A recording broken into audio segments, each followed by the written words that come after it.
NEET में 6 month बीत चुके हैं, now only less than 6 month is left.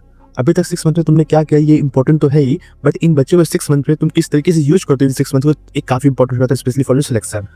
तो इन बच्चे को 6 मंथ में कौन से मिस्टेक्स नहीं करने हैं, जो मिस्टेक तुम अभी तक करते हुए आ रहे हो, मैं उस चीज को बताने वाला हूँ। स्पेशली इन लास्ट के 6 मंथ जो नवंबर दिसंबर है, ये काफी इंपॉर्टेंट हो जाता है। ये इंपॉर्टेंट इसलिए हो जाता है क्योंकि जो भी मिस्टेक तुम करते हुए आ रहे हो, यदि तुम यहाँ पे नहीं सुधार पाए उस मिस्टेक्स को, तो बाकी का मंथ में उसको करेक्ट कर पाना काफी मुश्किल है।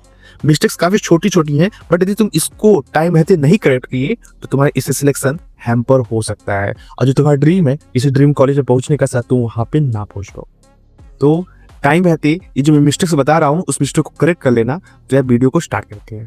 तुम्हारा नवंबर स्टार्ट हो चुका है, हो सकता है कि तुम किसी एक ऑनलाइन कोचिंग में इनरोल हो सकता है कि तुम किसी एक ऑफलाइन कोचिंग में इनरोल हो। ठीक, तो यदि ऑनलाइन कोचिंग में तुम इनरोल हो गया, तुमने बैच मई में ज्वाइन कर लिया होगा, तो अप्रोक्सीमेटली 45 to 50% ज़्यादा सिलेबस तुम्हारा अब तक कंप्लीट हो गया होगा।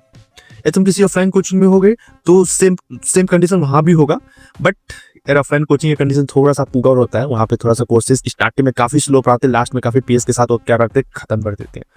तो अभी तक कहीं ना कहीं तुम्हारा सिलेबस 45 to 50% हो चुका होगा। यदि नहीं हुआ है अभी तक इतना सिलेबस, तो यार थोड़ा सा दिक्कत वाली बात है, क्योंकि अब तुम्हारे पास टाइम काफी कम है। तो मिस्टेक नंबर 1, सिलेबस कम कंप्लीट होगा। ठीक, देखो तुम्हारे पास 6 मंथ बचे हुए हैं, जिसमें से मार्च एंड अप्रैल निकाल दो, क्योंकि ये मार्च एंड अप्रैल में तुम अपना सिलेबस नहीं कंप्लीट करोगे। यहाँ पे तुम क्या करोगे, सिर्फ और सिर्फ रिवीजन करोगे, क्वेश्चन प्रैक्टिस करोगे एंड टेस्ट दोगे।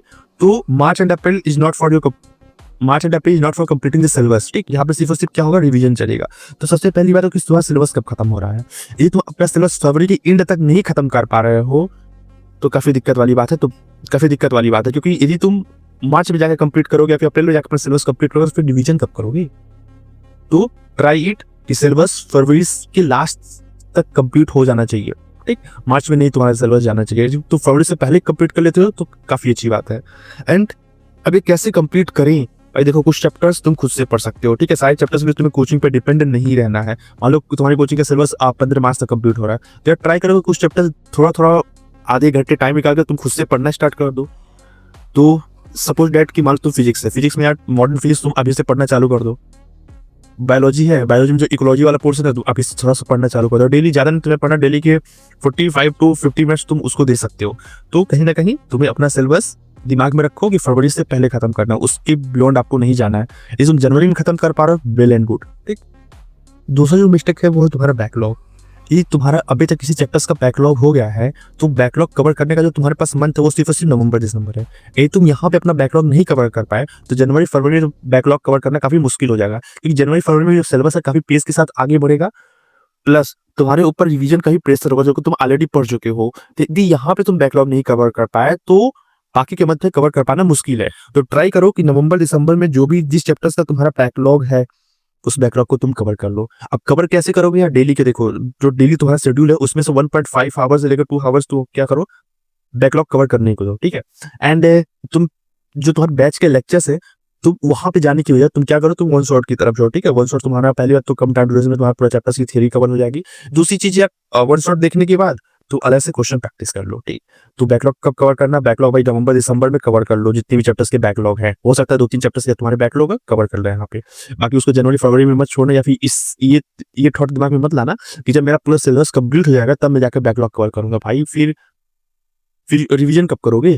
ठीक, मिस्टेक नंबर 3, रिवीजन नहीं स्टार्ट किया। देखो जब मैं नवंबर में था, मतलब जब मेरा 11th खत्म होने वाला था, तो मैंने क्या किया था, जब मेरा क्लास 11th अप्रोक्सीमेटली खत्म होने वाला था, तो और क्लास 12th स्टार्ट होने वाला था, तो मैंने क्या किया था, क्लास 11th का रिवीजन मैंने स्टार्ट कर दिया था।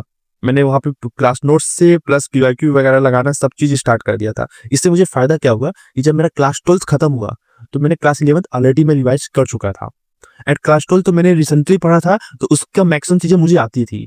तो जैसे ही मेरा सिलेबस कंप्लीट हुआ, ओवरऑल मुझे सारी चीजें मैंने रिवाइज कर चुका था। तो सबसे बेस्ट तरीका भाई, अभी से तुम रिवीजन स्टार्ट कर दो। ठीक है, जो पीछे तुम पढ़े हो उसको तुम अपना रिवीजन स्टार्ट कर दो, क्लास नोट से रिवीजन करो, PYQ सॉल्व करना चालू कर दो। ठीक है, वही फायदा होगा कि तुम्हें लास्ट में तुम्हारे ऊपर बर्डन नहीं पड़ेगा रिविजन का।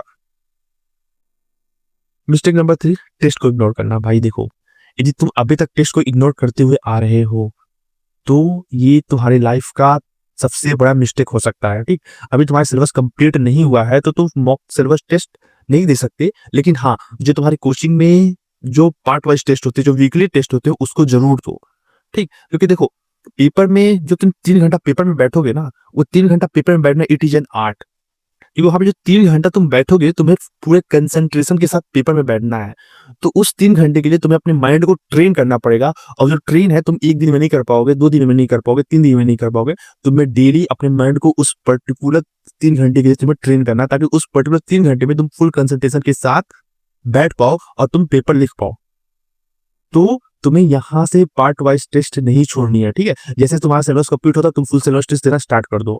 बट अभी तुम्हारा सिलेबस नहीं हुआ है, जितनी भी सिलेबस कंप्लीट हुआ है, उसके साथ तुम पार्ट वाइज टेस्ट जरूर दो। और टेस्ट को इग्नोर नहीं करना भाई, ठीक है? अब पहली बात, तुम टेस्ट दे रहे हो तो टेस्ट मार्क्स के लिए तुम्हें नहीं देना है। टेस्ट में जो तुम गलती कर रहे हो उसको तुम आइडेंटिफाई करो, एंड वो गलती दोबारा मत रिपीट करना। इस माइंडसेट से पेपर देना, एंड पेपर में कितना नंबर्स पा रहे हो, ये सब चीजें नहीं, ये सब चीजें करने की जरूरत है नहीं, और ये सब करना भी नहीं होता। टेस्ट का मतलब नंबर नहीं होता। टिक नंबर 5, क्वेश्चन प्रैक्टिस नहीं करना, पीवाईक्यू इग्नोर करना। देखो, यही तुम्हें लगता है कि पीवाईक्यू से क्या ही हो जाएगा, तो यार पीवाईक्यू तुम्हें इग्नोर नहीं करना, क्योंकि आप जो भी मैक्सिमम क्वेश्चन जो होते हैं, मैक्सिमम क्वेश्चन वो पीवाईक्यू से ही मिलते जुलते आते हैं। तो पीवाईक्यू तो तुम्हें रट लेना है। दूसरी चीज, क्वेश्चन प्रैक्टिस करो भाई।